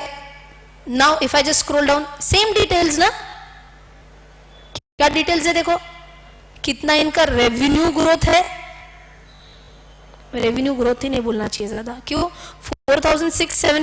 4,670 इन 2015 एंड 2018 4,970, कुछ भी तो ग्रोथ नहीं है ज्यादा. क्या हो गया? अच्छा, वो 6 मंथ्स का है. अग्रीड अग्रीड, 6 मंथ्स का है. उन्होंने हाफ ईयर एंडेड का दिया है ये. दिस इज 31 मार्च 18. सो फिर भी just doubled from 15 to 18. And if you check out their profit after tax, अरे नहीं, profit after tax में अच्छा खासा improvement है. From -1,263 they have gone in at least +311. But 6 months के लिए देखेंगे तो 6 months के लिए I don't know why, but they are in negative again. For 6 months ended 30th September. I had not applied for this IPO. मैंने ये देखा भी नहीं है कभी. Again you get all these IPO details. Check out which type is this again. Issue type कौन सा है देखो, again a book built issue. Term पता है अपने को अभी. देखो नाउ आई होप सबको समझ में आ गया ना कैसे चेक करते क्या होता है. कोई डाउट है इसमें? कौन सा वेबसाइट देखा मैंने? चित्तौड़गढ़.com. उधर ही आपको पूरा करंट आईपीओ, कौन कौन से अपकमिंग आईपीओ, सिर्फ क्लिक करो. क्लिक करने के बाद ये पेज ओपन हो जाएगा, खत्म. And you know all the details. Is this okay?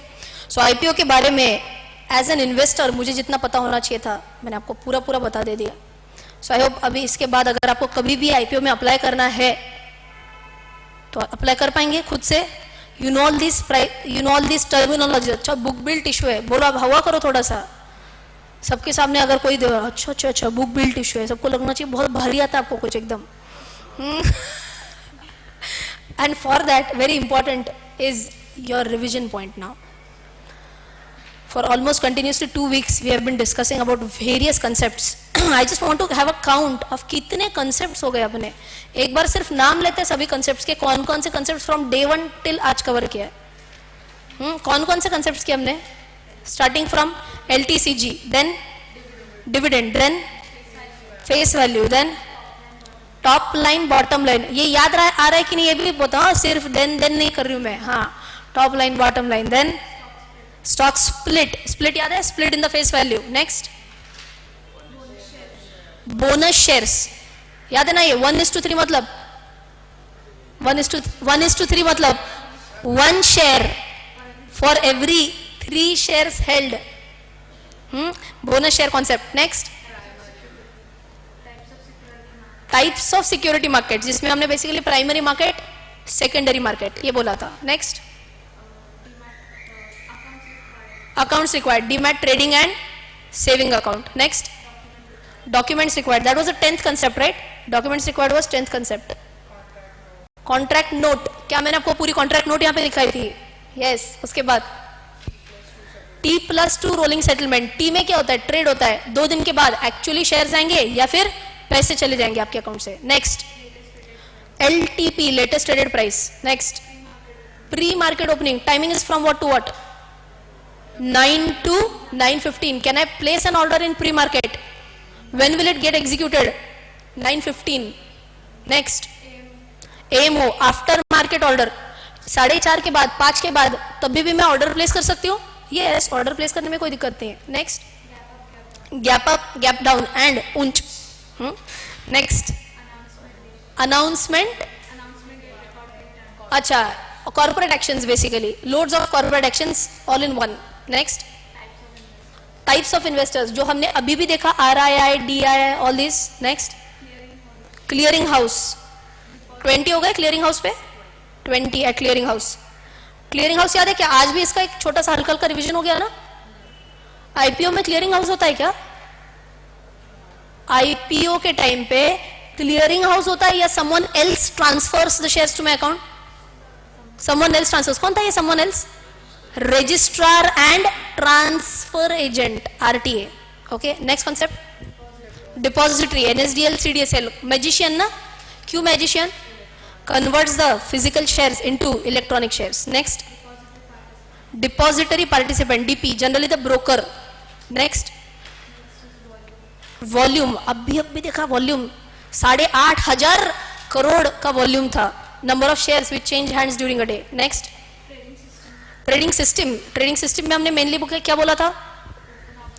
Open outcry system and online real time system. Okay, next, types of orders पढ़ा. कौन से टाइप्स ऑफ ऑर्डर्स थे? Limit order, market price order, stop loss order, कई सारे orders पढ़े थे हमने. 30th concept इधर खत्म हुआ था क्या? किसी ने नंबरिंग नहीं किया है क्या? मैंने आई जस्ट लॉस्ट काउंट. 25 के आसपास. अच्छा, एक बार बाद में आराम से ठंडे इससे अपन चेक करेंगे. But if I am not mistaken, अच्छा आगे चलेंगे, will just count it afterwards. हाँ, मॉडिफिकेशन कर सकते क्या ऑर्डर में? Yes, why not. Modification of order मतलब क्या? Are you allowed to edit the order? Yes, why not. Next, short sell. क्या था शॉर्ट सेल? फटाफट, sell first buy later, that was short sell. Next, IOC क्या था ये by the way? Immediate और cancel. GTD क्या था? Good till day. आज अगर ये ऑर्डर एग्जीक्यूट होता है अच्छी बात है, नहीं एग्जीक्यूट हो गया it will go away from the system. Good till cancel ये भी एक था. जीटीसी, जब तक मैं कैंसिल नहीं करती तब तक सिस्टम में रहेगा. नेक्स्ट, स्टॉप लॉस के तुम्हारा favourite. Stop loss market price and stop loss limit price. Okay, उसमें और एक कंसेप्ट था trigger price. If you remember, trigger price पे क्या हो जाता है? ऑर्डर एक्टिव हो जाता है, उसके बाद the price will be executed. Share auction क्या हो गया? शेयर ऑक्शन में शॉर्ट सेल तो किया था बट कवर करना भूल गई, या फिर मिला ही नहीं चांस, या फिर दूसरे अकाउंट में था. IEPF, what is IPF? Investors education and protection fund. Next concept, circuit breaker, circuit filter, circuit breaker. Simple word क्या था? Barricades. Generally 3 types of circuit filters, 5%, 10%, 20%. Okay, कौन से केसेस में अपर सर्किट लोअर सर्किट लगता ही नहीं है? F and ओ में नहीं लगता, या फिर फर्स्ट डे ऑफ लिस्टिंग. अभी देखा ना डीमार्ट के लिए 299 का 600 तक चला गया था ना. First day of listing, there is no upper breaker. Okay, next concept, market wide circuit breaker था, जिसमें पूरा मार्केट कोई ब्रेकर लग गया. इफ यू रिमेंबर, उस दिन मैंने आपको 2008 सब प्राइम क्राइसिस क्या हुआ था वो पूरा एक्सप्लेन किया था ना. Sub prime crisis that was for upper circuit और फॉर लोअर सर्किट. कब लगा था? I mean sub prime crisis के टाइम पे अपर ब्रेकर लगा या लोअर ब्रेकर लगा? लोअर ब्रेकर लगा ना, because market was crashing down. So lower breaker. What next? Market capitalisation. कैसे कैलकुलेट करते हो market capitalisation? Number of shares multiplied by market price per share. ठीक है. रिंग ट्रेडिंग जो थोड़ा सा इलीगल था, जिसमें एक ट्रेडर दूसरे को बेचता है. Again this keeps on increasing the prices. Illegal चीजें लेकिन ये. हाँ, ब्लॉक डील क्या होता है? ब्लॉक डील में एक bulk number of shares are sold by one person to other person. And इसका मैंडेटरी डिस्क्लोजर देना पड़ता है. आपको वेबसाइट पे मिल जाएगा, बीएससी एनएससी दोनों जगह पे ब्लॉक डील्स के डिटेल्स मिल जाएंगे आपको. Next, types of orders based on quantity. Based on quantity भी हमने बोला था. All or none, minimum fill, and one more disclose quantity. Do I use disclose quantity? No, क्योंकि मरने के लिए 2 शेयर 3 शेयर 5 शेयर इतने होते हैं. डिस्क्लोज क्वांटिटी कौन यूज करेगा? बहुत बड़े ऑर्डर्स है जिनके, वो डिस्क्लोज क्वांटिटी का कॉन्सेप्ट यूज करेंगे. Is this okay? हाँ. बिड आस्क स्प्रेड क्या था? Bid ask spread, difference between buy price and selling price. Best buying price, best selling price, इसका difference was bid ask. Next, market indices. कौन से 2 major market indices? Nifty and Sensex. Nifty क्या है? National stock exchanges 50 and Sensex is sensitivity index. Nifty में कितने रहते हैं? 50. Sensex में कितने रहते हैं? 30. ओके, नॉर्मल कैपिटलाइजेशन पे होता है या फ्री फ्लोट मार्केट कैपिटलाइजेशन होता है? फ्री फ्लोट मार्केट कैपिटलाइजेशन होता है निफ्टी सेंसेक्स के लिए. फ्री फ्लोट मतलब excluding the shares which are held back by the promoters. याद है ना आपको, प्रमोटर सिर्फ अपने पास रखते हैं, फ्रीली फ्लोट अलाउड नहीं करते वो. तो when I am calculating Nifty, when I am calculating Sensex, ये सिर्फ free float market capitalisation check किया जाता है.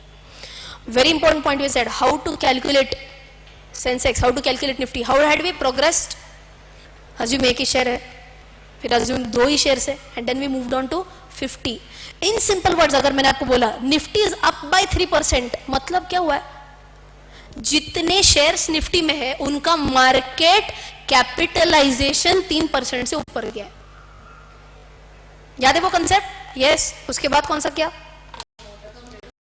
Promoters pledging their share. अच्छी बात है बुरी बात? बुरी बात है. Promoters are pledging their own shares, पैसा रेस करने के लिए अपने ही शेयर्स गिरवी रख रहे हैं. Not a good sign. Sectoral indices क्या था ये,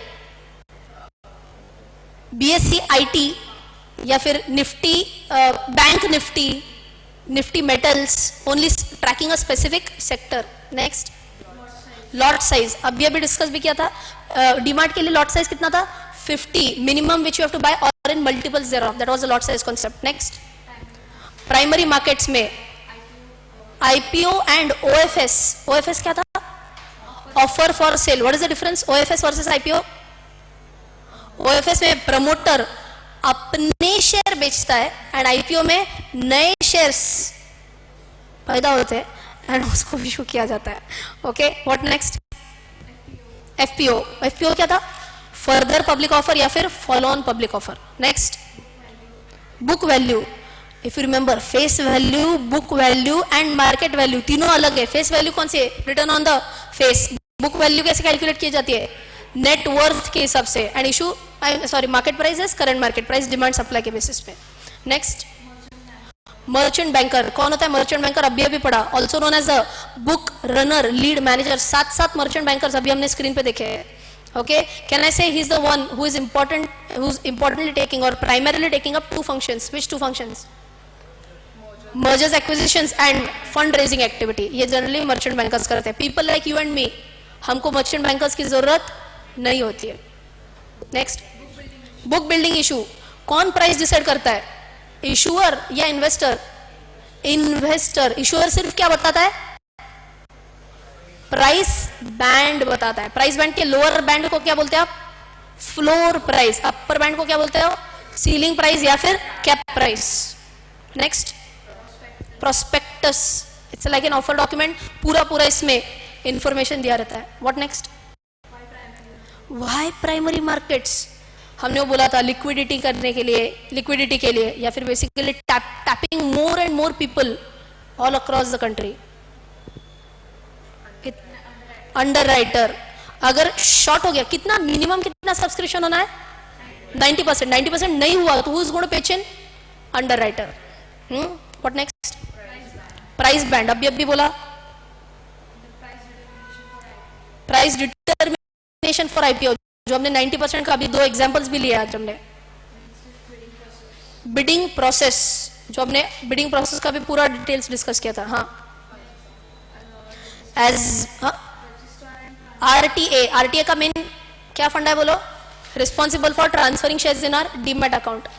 and I guess the last, नहीं, हाँ, ASBA is the last concept ना. हाँ, bankers to the issue of course, जिसमें हमने एस्क्रो अकाउंट का भी आज एक मेंशन किया है. And last one was ASBA. ASBA is what, application supported by blocked amounts. And that is where I formally declare the end of our first batch on basics of stock market. I hope if someone can till then quickly number it out, it was 62 concepts, around 62 concepts in a matter of 10 days. And I feel 10 दिन में भले ही 60 plus concepts हमने सीखे, तो भी I feel every single concept is properly digested. हम एक additional चीज क्या कर सकते हैं, if you all want, I am giving you my WhatsApp number also. It is 7447682586. Okay, इसके ऊपर एक ग्रुप क्रिएट करेंगे and if you want I can keep on giving you some updates about stock market. Please don't expect that I will give you some tips on stock market. No. But अगर कोई नया concept है या फिर कोई नया IPO आ रहा है, I can at least tell you ये IPO आ रहा है, take a decision whether to apply for it or not. Okay. Even if you need any assistance regarding opening a demat account, किसी को अगर